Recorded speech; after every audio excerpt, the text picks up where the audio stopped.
Welcome to HDTV. You're now rocking with your boy.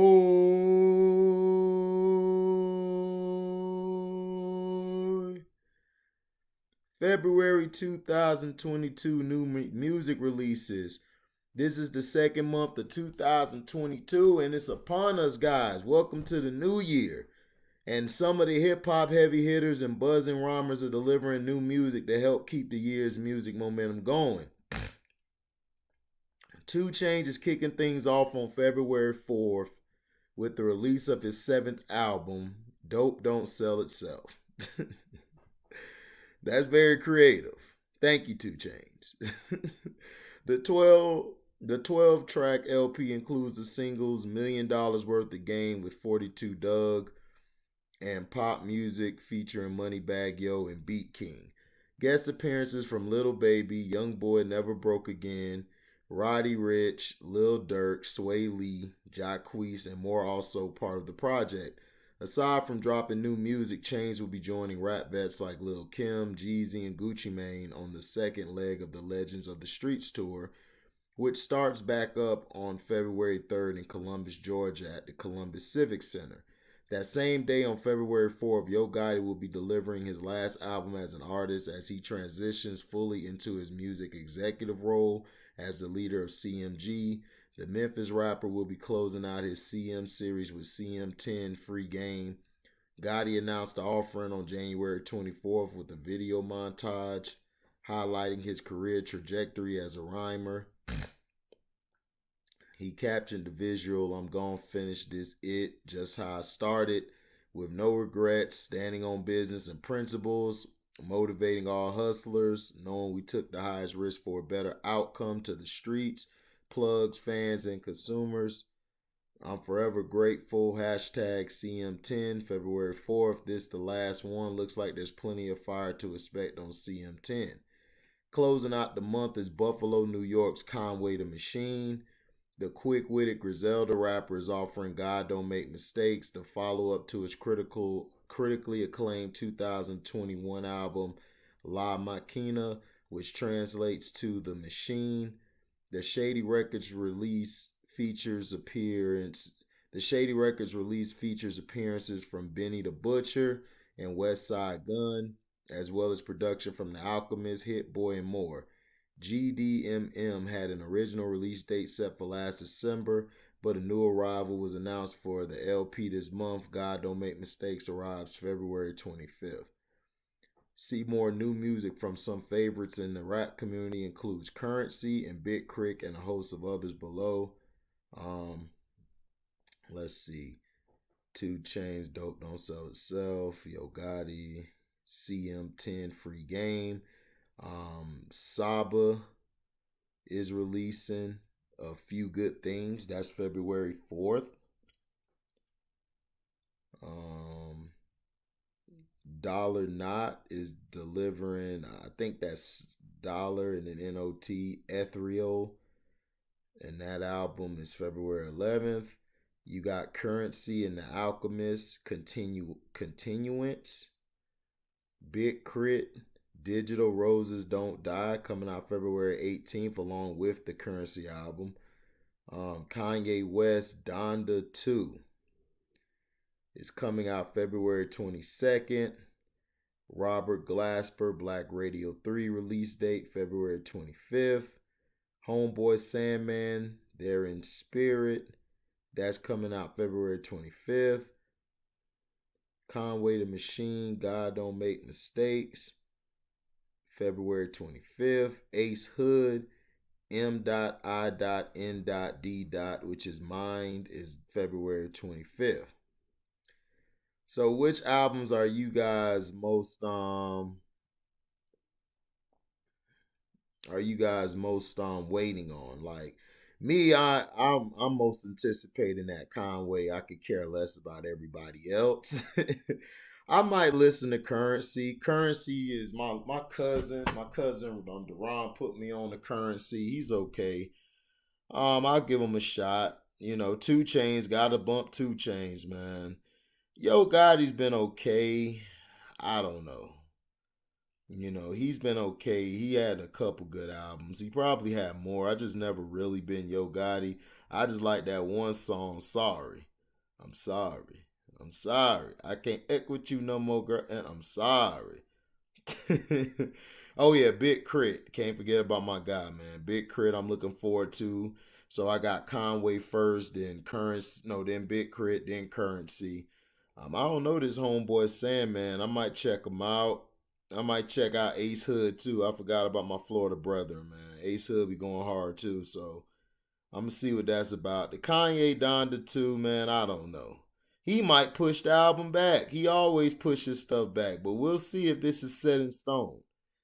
So let me know in the comment section, man, like who you most anticipating to come out with their album. You know, that's something that's something I would love to see.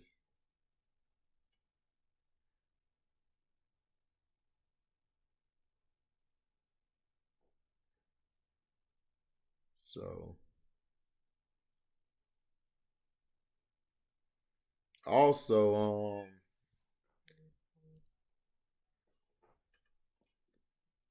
um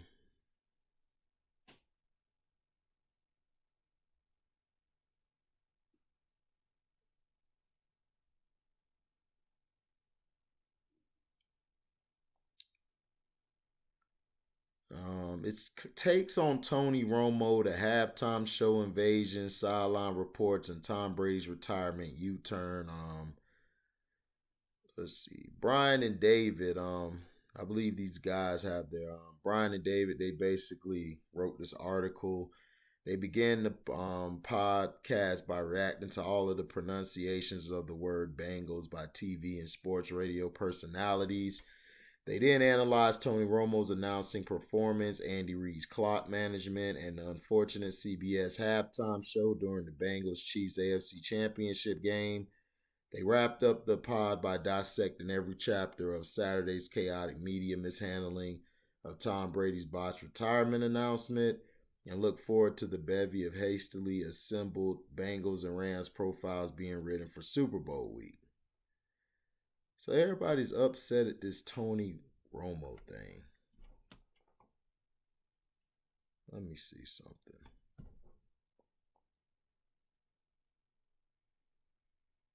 Okay, he's ripped for it.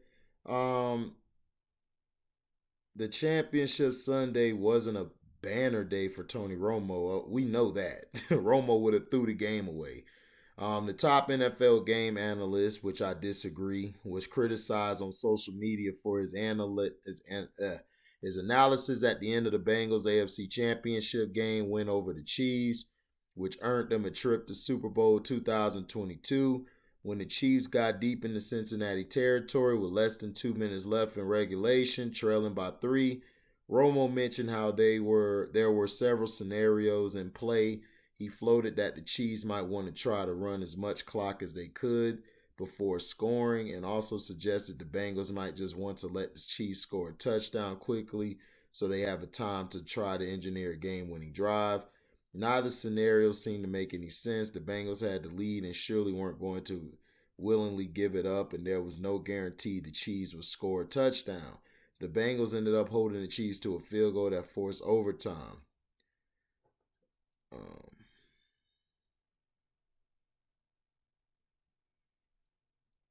some of the responses: Tim Alberta, hashtag never forget Tony Romo suggested the Bengals, who were winning by three, might want to let the Chiefs score a touchdown from the 9 yard line with under a minute left so they could get the ball back. Perhaps the single worst piece of football analysis ever uttered on air.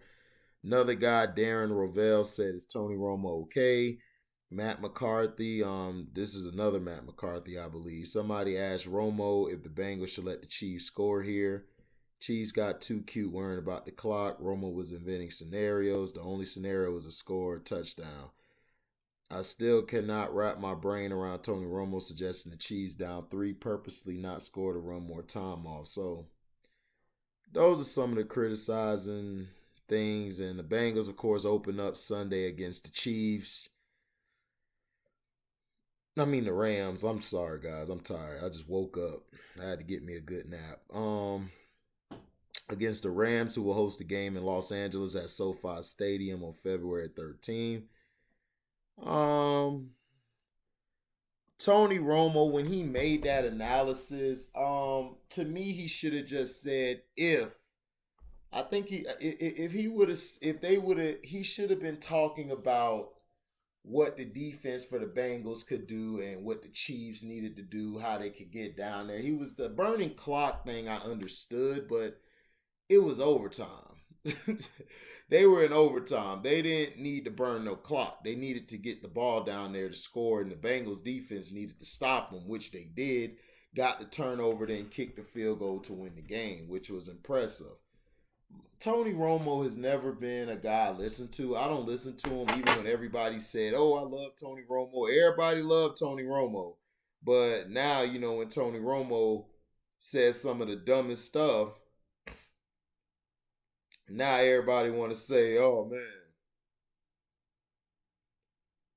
no man, no, no, no, no, no, that's messed up.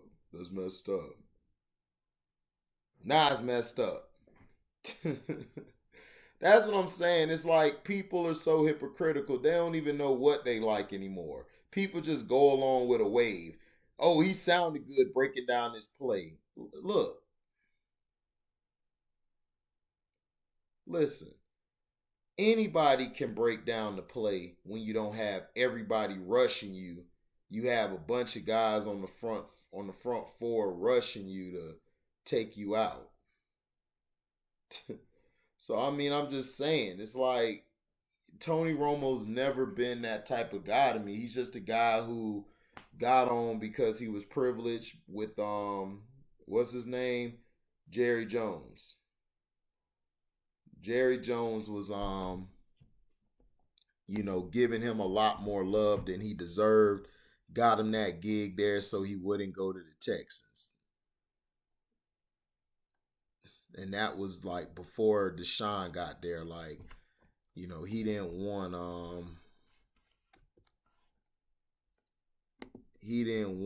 him to go to the Texans.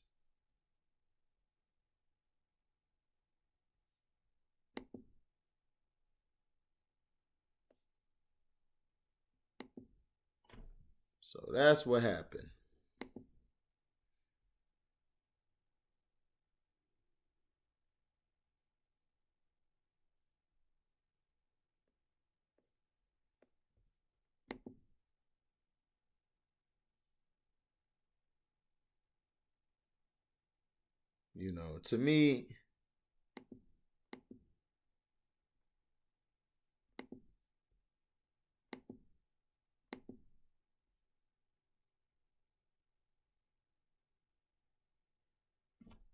To me, I just think this guy, man, gets way too much credit. The guy was a terrible quarterback.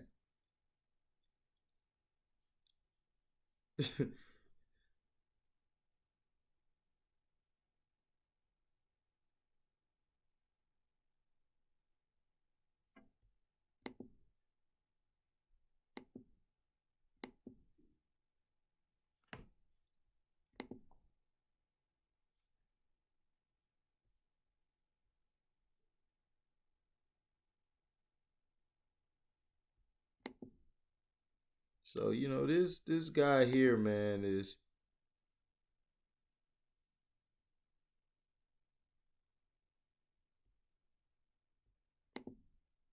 you guys have got to stop jumping on everybody because they show you a play that was being ran and everything. And it's like, come on, stop it. It's like, stop it. The idiocy of what's going on, with this world. And people just hop on stuff just to hop on stuff.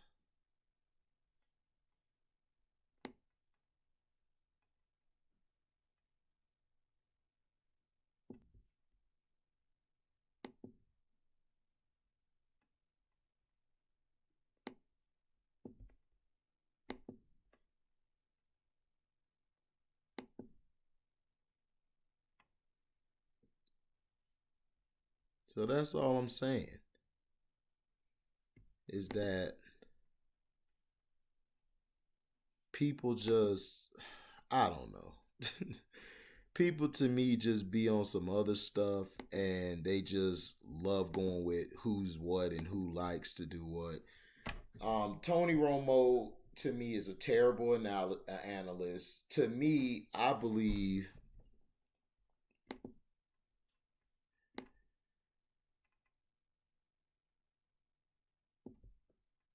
so.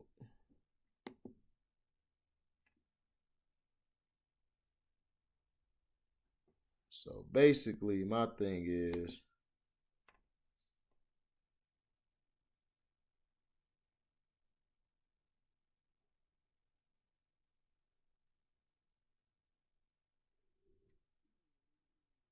so basically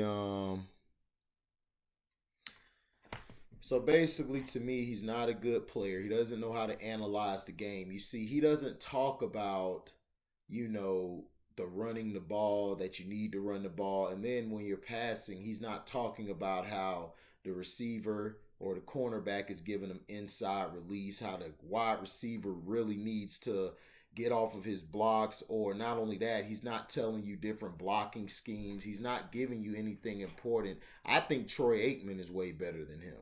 Troy Aikman breaks the game down, you know, to a T. You know, he breaks it down perfectly for me. Also, what's the brother name? Brother man who be on there. I can't think of his name. I can't think of his name. He's better than you know, he's basically better than Romo. Romo is not that good. He wasn't even a good quarterback. This guy wasn't a good quarterback, man. It's just me being honest. He wasn't a good quarterback.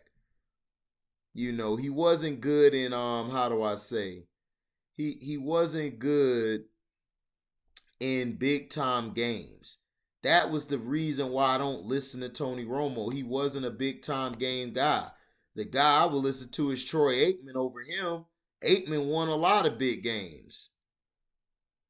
You know, we got to get out this notion of crowning people. Y'all crown people too soon. Like, y'all don't even let them do the job for a little bit. Y'all just be like, man, shoot. He cool. He cool. Cool with what? That's all I'm saying, man. You know, no disrespect to the man. You know, make your money and stuff, but nah, man, he ain't all that to me. But thank you guys for listening. Like, comment, subscribe, share this. Hit that notification bell to select all to receive upcoming notifications. And if you love what you hear, hit the description box up. You can hit that link to my Cash App. You could donate $1. You could donate $1,000,000. Whatever you're willing to give, we accept.